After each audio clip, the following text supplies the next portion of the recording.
I just watched Helen Baylor's story and I wasn't ready for what it stirred up in me. Because what she said, what she lived wasn't just her story. It's our story. It's the story of people who grew up hiding behind the good face, trying to be strong for everyone else while dying inside. It's the story of the church pretending everything's fine while people are bleeding out behind closed doors. It's the story of addiction wearing a choir robe, of pain wearing a smile, of giftedness masking brokenness. And I felt every word of it. She was famous, singing backup for Tina Turner, traveling applauded. But at 17, she was pregnant, addicted, supplying drugs to grown adults on tour, and still no one saw her, not really. And then when she got clean, she built a career in gospel music, testified, ministered, sang all over the world. But what most people don't talk about is what happened after that. 30 years clean and she relapsed. Not with street drugs this time, but with the pills handed to her legally. Ambien. Painkillers. Doctor-approved bondage. And she said it best.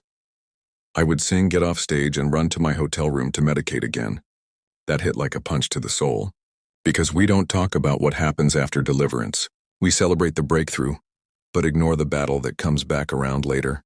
We shout over the healing, but whisper when someone relapses. We let people rot in silence, especially if they've ever been used by God. Because the church doesn't know what to do with people who fall after they've already been restored. But this is the raw truth. Freedom isn't always once and done. Healing is messy. And sometimes the same God who freed you once has to come rescue you again, and he will. Helen's story reminded me that if God hasn't given up on her, he hasn't given up on me or you.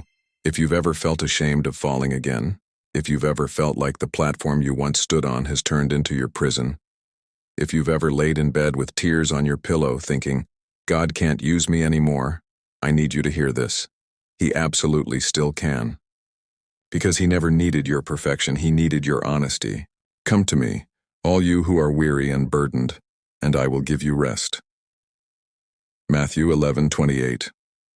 If you're tired of fake testimonies and plastic faith, hit like, drop a comment, and subscribe. Let's talk about the real battles. Let's make space for real people with real struggles and a real God who still redeems. Share this video with someone who's barely holding on. And if that someone is you, you're not alone. The same God who delivered Helen Baylor is still in the business of setting people free. Even when it's not pretty. Even when it's not public. Even when it's the second or 10th time.